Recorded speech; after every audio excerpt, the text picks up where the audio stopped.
Rich, what are the practices that you use then and daily?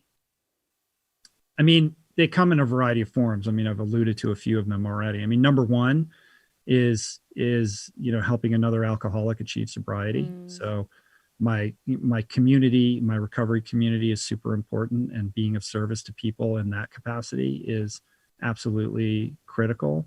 Um, Morning meditation, non-negotiable.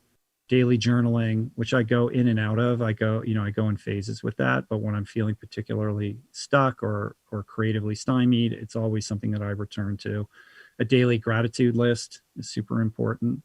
Um, and then using I use the podcast and the work that I do as an act of service as well. And a lot of that is less about the brass tacks of doing the show and producing it, and more about my motivation and my mindset going into each conversation. Like, am I doing this for ego gratification? Am I doing this to see how many people are going to listen, or am I doing this because I think this conversation might help people? And the more I can kind of inhabit that perspective, obviously the conversations are going to be better.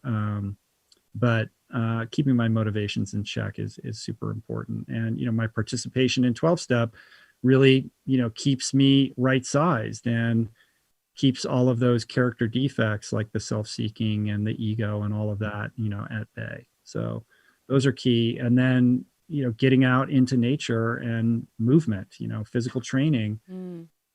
is super important to me. Like, I just don't feel grounded or centered unless I prioritize that on a daily basis. So that's absolutely critical as well.